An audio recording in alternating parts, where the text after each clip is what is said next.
नमस्कार, मी अजिंक्य बोडके आणि आपण बघताय उत्तर महाराष्ट्र लाईव्हचा विशेष कार्यक्रम आतली बातमी. खरं तर मागच्या काही कार्यक्रमांमध्ये आपण काही आतल्या बातम्या दिल्या होत्या आणि आता पुन्हा एकदा नाशिक लोकसभेबद्दलची बातमी आहे. खरं तर नाशिक लोकसभा मतदारसंघामध्ये हेमंत गोडसे हे पुन्हा एकदा शिवसेनेचे उमेदवार असतील अशी घोषणा मुख्यमंत्र्यांचे सुपुत्र श्रीकांत शिंदे यांनी केली. आणि त्यानंतर खऱ्या अर्थाने भारतीय जनता पार्टीचं जे हेमंत गोडसे यांच्या विरोधातलं सुप्त असलेलं जो त्यांचा विरोध होता तो उघडपणे बाहेर आला. भारतीय जनता पार्टीचं नाशिकचं मुख्यालय असलेलं वसंत स्मृती या ठिकाणी भारतीय जनता पार्टीचे पदाधिकारी आणि कार्यकर्ते यांनी दोनदा ठिय्या मांडला आणि नाशिकचा खासदार हा भारतीय जनता पार्टीचाच असावा असा होरा त्यांनी धरला होता. खरं तर काही दिवसांपूर्वीच मी माझ्या फेसबुक अकाउंटच्या माध्यमातून सांगितलं होतं की भारतीय जनता पार्टीने दिवाळीपासून आत्तापर्यंत महाराष्ट्रामध्ये तब्बल 8 अंतर्गत सर्वे केलेत आणि या 8ही अंतर्गत सर्वेमध्ये नाशिकचे विद्यमान खासदार यांना निगेटिव्ह मार्किंग देण्यात आलेली आहे. खरं तर भाजपचं जे वरिष्ठ नेतृत्व आहे, ज्यामध्ये अमित शहा असतील, मोदी असतील किंवा जे पी नड्डा असतील, यांची एक धोरणात्मक नीती आहे की त्यांच्या अंतर्गत सर्वेमध्ये जो व्यक्ती किंवा जो उमेदवार हा निगेटिव्ह असेल त्याला उमेदवारी द्यायचीच नाही असं त्यांचं धोरण असतं. आणि त्याच धोरणातून मागच्या निवडणुकीमध्ये आपण बघितलं की दिग्गज नेते असलेले विनोद तावडे, एकनाथ खडसे, त्यासोबत बावनकुळे यांची तिकीटं देखील कापण्यात आलेली होती. किंबहुना पंकजा मुंडे यांना देखील थांबवण्याचा प्रयत्न केला गेला, मात्र पंकजा मुंडे यांना तेव्हा उमेदवारी दिली नसती तर त्याचा वेगळा मेसेज हा राज्यामध्ये गेला असता. त्यामुळे त्यांना उमेदवारी देण्यात आली, मात्र त्यांना निवडून त्या येणार नाहीत असं त्या भाजपच्या अंतर्गत सर्वेमध्ये बाहेर आलेलं होतं. आणि त्यामुळेच स्वतः नरेंद्र मोदी यांनी परळीमध्ये जाऊन सभा घेतलेली होती, तरी सुद्धा जे व्हायचं ते झालंच. पंकजा मुंडे यांचा पराभव झाला. आता खरं तर हेमंत गोडसे यांचं नाव श्रीकांत शिंदे यांनी जाहीर केल्यानंतर हेमंत गोडसे हेच उमेदवार असतील असं बोललं जात होतं. मात्र वरिष्ठ स्तरावरती काही वेगळ्या हालचालींना वेग आलेला होता.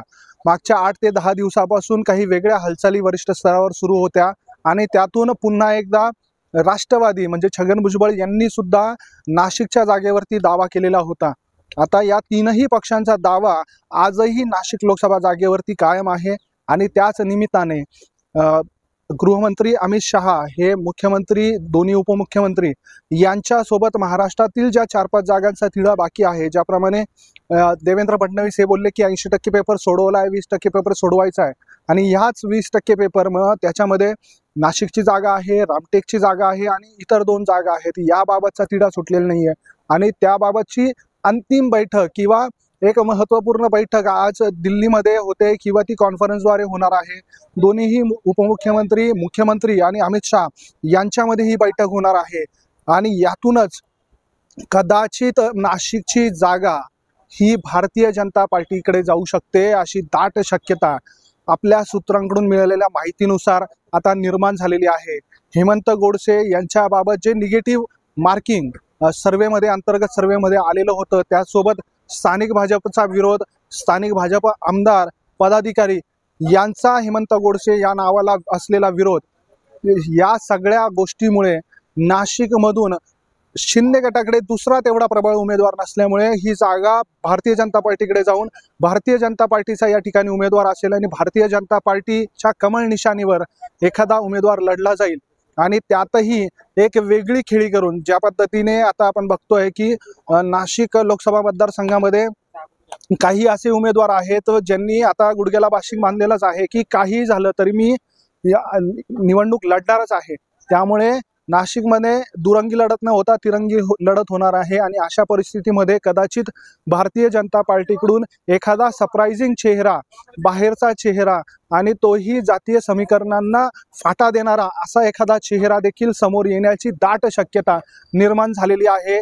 आपल्या सूत्रांकडून मिळत असलेल्या माहितीनुसार या सगळ्या घडामोडींना आता वेग आल्याचं आपल्याला बघायला मिळत आहे.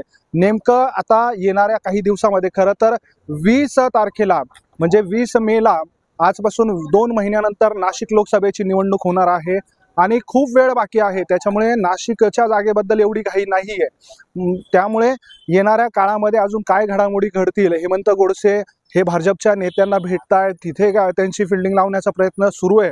मात्र त्याचा कितीसा परिणाम होईल किंवा कितीसा फायदा होईल हे सांगणं कठीण आहे. हेमंत गोडसे यांच्या बाबतची सर्वेमधली असलेली निगेटिव्ह मार्किंग ही त्यांना मारक ठरणार असं तरी आत्ता तरी दिसतंय. किमान ही जागा भाजपकडे जाण्यासाठी भाजप मोठ्या प्रमाणामध्ये आता ताकद लावत आहे आणि शिंदे गटाकडे दुसरा पर्याय नसल्यामुळे शिंदे गट देखील काही चाचपणी करून दुसरा एखादा उमेदवार आपल्याकडे खेचून, म्हणजे महाविकास आघाडीतलं एक मोठं नाव त्याच्यावरती शिंदे गट हे आपलं जाळं टाकण्याचा प्रयत्न करत आहे. महाविकास आघाडीकडून ज्यांची उमेदवारी निश्चित झाली होती, मात्र कालांतराने आता ती उमेदवारी काहीशी मागे पडते, ते रेसमध्ये मागे पडतायत. अशा उमेदवाराला आपल्याकडे घेण्याचा देखील शिंदे गट प्रयत्न करत आहे. त्यामुळे नाशिकचा पेच अजूनही कायम आहे आणि भारतीय जनता पार्टीची दावेदारी ही नाशिक लोकसभेवरती मजबूत होताना दिसून येत आहे. ही माहिती आपल्याला कशी वाटली हे कमेंट बॉक्समध्ये कळवा. त्यासोबत आमचं यूट्यूब चॅनल सबस्क्राईब करायला विसरू नका. फेसबुक, इंस्टाग्राम, ट्विटर या आमच्या पेजला फॉलो करायला विसरू नका. धन्यवाद.